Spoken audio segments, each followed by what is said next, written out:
TYT is partnering with participant media to help solve the climate crisis. Wouldn't that be great?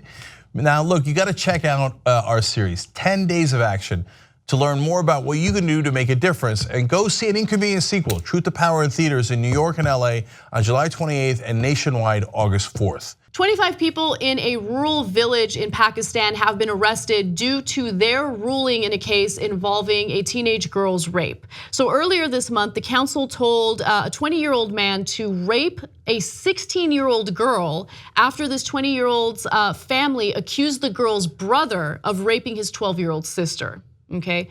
And so it's a hideous story from the get-go, from the very beginning. And instead of carrying out justice against the individual who allegedly raped a 12-year-old girl, they decided to victimize a completely innocent person, okay? So they've victimized this 16-year-old girl, and keep in mind that members of this council who made this ruling were present during the time of the rape, which is disgusting, okay? But honestly, I think that's why they did it. Because this is not justice. They wanted to get off on it. And so look guys, it is that simple a lot of times. So how many times have people used religion and culture to do things that they want to do anyway? And so you'll have Muslim fundamentalists in Afghanistan somehow justify having sex with young boys, which is definitely supposed to be against their religion. And they'll find a religious excuse for it. You'll find Shia in Iran who will say, oh no, we could do temporary marriages. So you go get married to that hooker for an hour and then you come back, but as long as you pay the mullah, okay? And then you saw the scandal in the Catholic Church. No, this is what God wanted. And you'll damage the church. Don't you complain about it, as all those priests are raping all those kids. And so sexually harassing them and molesting them and doing all those terrible things. And in this case, those guys, it's not like they're like, oh, we're so worried about justice. You didn't have to watch it. Why'd you watch it, right? Yeah, no.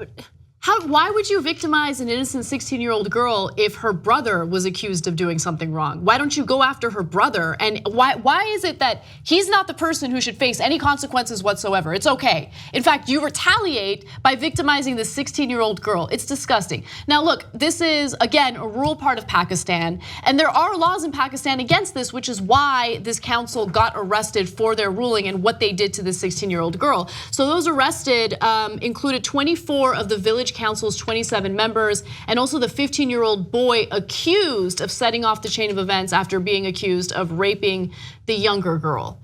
So that was the 15-year-old boy who allegedly raped the 12-year-old girl, and that's what kind of led to this chain of events.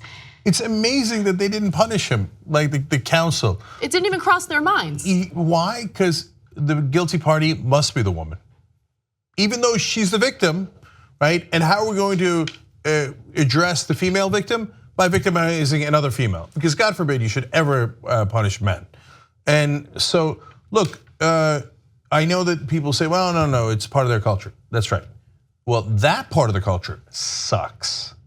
It's hideous, it's barbaric, and you know what you need to do? You need to change it.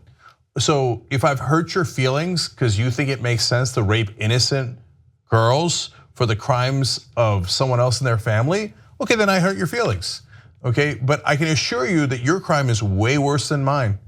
So I do believe in the culture wars. I think culture is monumentally important. So culture is sometimes influenced by religion, sometimes it's influenced by geography, certainly influenced by socioeconomic and political events. And it creates, and boy, is it affected by the media. Right. So now these guys are not getting a lot of media. They're stuck in the Stone Ages. And so that's a combination of what they've been doing in there for thousands of years, plus the religion coming in, right? So, but just because you used to do something doesn't make it right.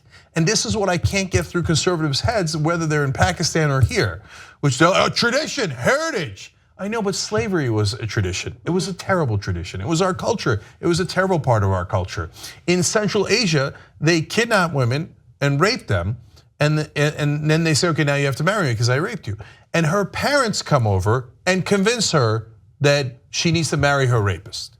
Yep. So right. Now it came from a nomadic culture where you would go and you would do raids and you would literally rape and pillage. So I understand the genesis of the culture. It doesn't make it right. I understand that was your heritage. Not everything in your heritage is positive. So we have to be open to change wherever you are in the world. In this particular case, so Pakistan's government did the right thing here, because this is how you begin to get the change, right? Which is, no, we're not going to allow you to do that. I don't care how much you tell me it's your culture or your religion. It is illegal and you have to stop it.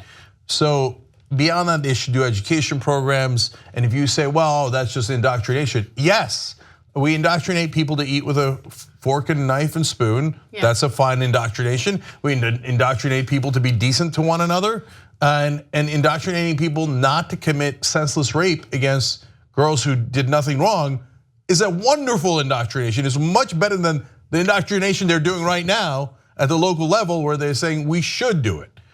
Yes, sometimes your culture is wrong. So I know that's an uncomfortable fact, but this is an easy one. And we should all work together in all the different parts of the world to fight for progress and change when we need it.